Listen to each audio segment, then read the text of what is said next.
Hello everyone. आज हम इस वीडियो में कक्षा 9 के चैप्टर नंबर 1 से प्रश्नावली 1.1 के जितने भी सारे क्वेश्चन हैं हम उसको इस वीडियो में कवर करेंगे। तो सबसे पहले इसमें 4 क्वेश्चन टोटल दिए गए हैं। टोटल 4 क्वेश्चन दिए गए, हम एक एक करके सभी क्वेश्चनों को देखेंगे, ठीक है। तो चलिए हम इस प्रश्नावली 1.1 के सारे क्वेश्चन को हल करते हैं, ठीक है।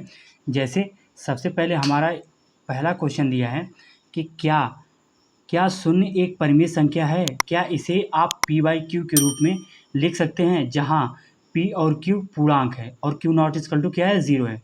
तो हाँ, सबसे पहले हम क्या लिखेंगे कि हाँ, यहाँ पे हाँ, शून्य एक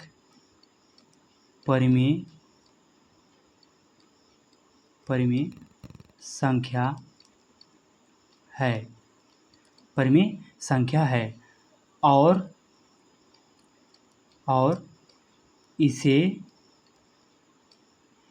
हम p/q के रूप में लिख सकते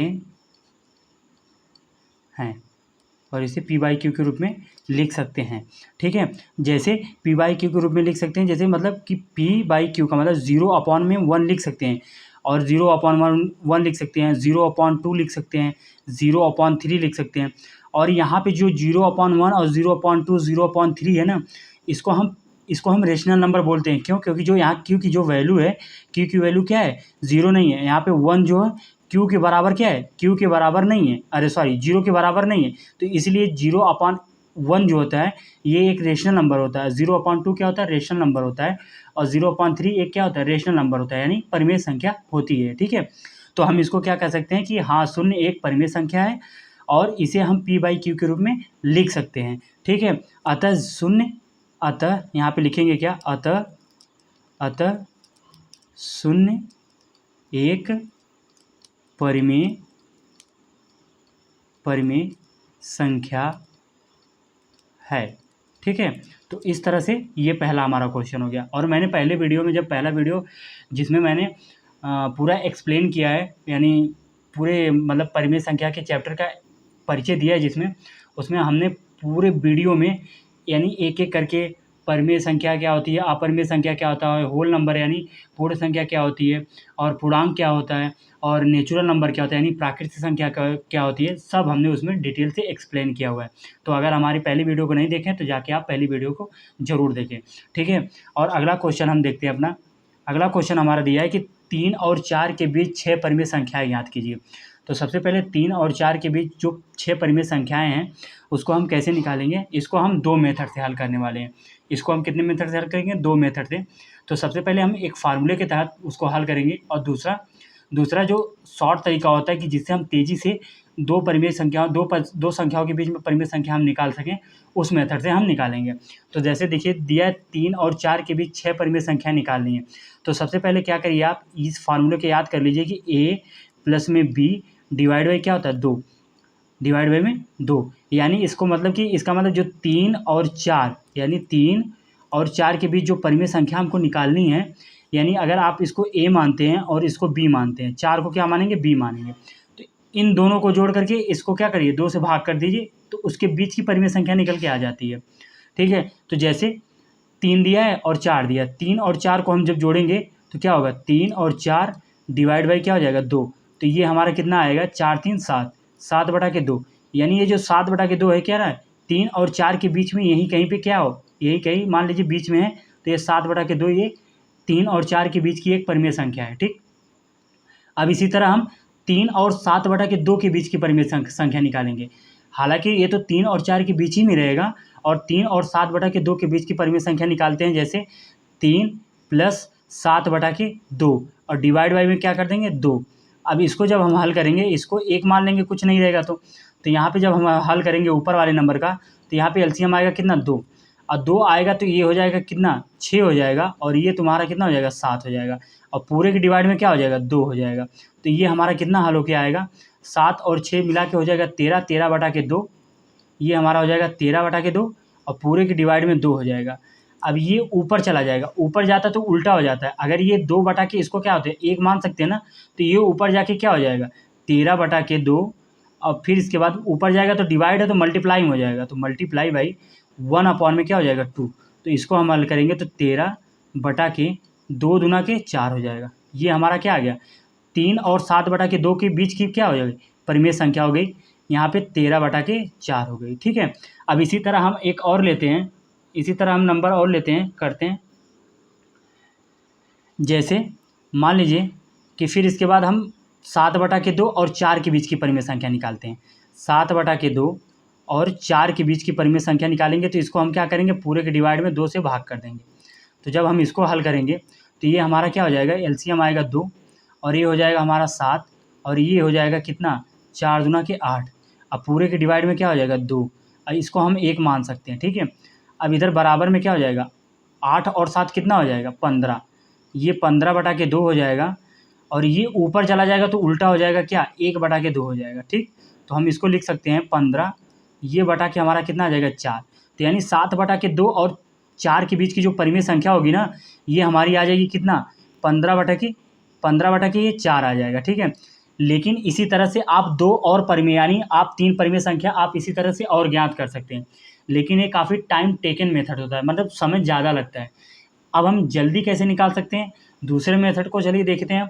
जैसे दूसरे मेथड को जब हम देखेंगे यहाँ पे तो हम दूसरे मेथड को लगाते हैं, यानी वो डायरेक्ट हम किसी भी 2 संख्याओं के बीच ही परिमेय संख्या निकालनी होती है तो आसानी से जल्दी से निकाल सकते हैं। जैसे मान लीजिए हमको 3 और 4 के बीच में परिमेय संख्या चाहिए, 3 और 4 के बीच की मतलब 6 परिमेय संख्याएँ चाहिए। तो हमको क्या करना है सबसे पहले ये देखना है इसके हर को बराबर करना है। इसको हम क्या लिख सकते हैं 3/1 लिख सकते हैं और इसको क्या लिख सकते हैं 4/1 हम 1 लिख सकते हैं। ठीक है, अब ये 3/1 और ये 4/1 है। ठीक है, तो हम सबसे पहले ये चीज़ देखेंगे कि इसके हर को हम बराबर करेंगे, अंश को नहीं हर को बराबर करेंगे। तो इसके नीचे हम कैसे किस नंबर से मल्टीप्लाई करेंगे दोनों नंबर क्या हो जाए बराबर हो जाए। या तो एक आप इस तरह कर सकते हैं कि इन दोनों को आप ऊपर नीचे 10 से मल्टीप्लाई कर दीजिए, ऊपर नीचे 10 से मल्टीप्लाई कर दीजिए, इधर भी 10 से मल्टीप्लाई कर दीजिए, क्योंकि हमारे यहाँ हाथ में तो है किसी से भी मल्टीप्लाई कर सकते हैं। तो ऊपर नीचे 10 से मल्टीप्लाई कर दीजिए, तो ये हमारा मिलेगा क्या, ये ऊपर में हो जाएगा 30, ये बटा में हो जाएगा 10 और इधर क्या मिलेगा हमारा, ये मिलेगा हमारा 40 और इधर बटा में क्या मिलेगा 10। तो अब 30/10 और 40/10 के बीच की 6 परिमेय संख्या चाहिए, तो हम लिख सकते हैं क्या 31/10 और फिर इसके बाद 32/10 और इसके बाद हम लिख सकते हैं 33/10 और हम इसको लिख सकते हैं 34/10 और फिर इसके बाद हम लिख सकते हैं 35/10 और फिर इसके बाद हम लिख सकते हैं 36/10, 37/10, 38/10, 39/10। आपको जो पसंद आए 6 इसमें से आप परिमेय संख्या लिख सकते हैं। ठीक है, तीसरा क्वेश्चन हमारा दिया है, तीसरा क्वेश्चन दिया है कि 3/5 और 4/5 के बीच 5 परिमेय संख्याएँ ज्ञात कीजिए। 3/5 और 4/5 के बीच 5 परिमेय संख्याएँ ज्ञात करना। तो सबसे पहले हम क्या करेंगे, इसको 3/के क्या दिया हमारा 5 दिया है और ये हमारा दिया कि 4/5 दिया है। ठीक है, 4/5 दिया है। तो सबसे पहले हम क्या करेंगे इसके देखिए अब यहाँ पे क्या है ये दोनों हर क्या है बराबर हैं, लेकिन हर बराबर है और 3 और 4 के बीच केवल एक डिफरेंस है। तो जब एक का डिफरेंस है तो हमको निकालने में क्या होगा प्रॉब्लम होगा। तो सबसे पहले हम क्या करेंगे इसमें हम ऊपर नीचे 10 से मल्टीप्लाई कर सकते हैं। तो 10 से जब हम मल्टीप्लाई करेंगे तो ये हमारा क्या हो जाएगा और इधर भी 10 से मल्टीप्लाई करेंगे तो ये हमारा क्या होगा, देखिए 10 से मल्टीप्लाई किया हमने तो 30/के क्या आ गया हमारा 50 आ गया और इधर भी क्या हो गया ये 40/के हमारा क्या आ गया 50 आ गया। ठीक है, तो अब हम निकाल सकते हैं। तो ये हमारा क्या हो जाएगा 31/50 और इसी तरह ये हो जाएगा 32/50 और आगे हो जाएगा 33/50 और आगे हो जाएगा 34/के क्या हो जाएगा 50 और आगे हो जाएगा 35/50। ये हमारे 5 परिमेय संख्या हो जाएंगे। ठीक है, अब हम चौथा और लास्ट क्वेश्चन देखते हैं। कह रहा है कि नीचे दिए गए कथन सत्य हैं या असत्य कारण के साथ अपने उत्तर दीजिए। ठीक है, पहला हमारा दिया है कि प्रत्येक प्राकृतिक संख्या एक पूर्ण संख्या होती है।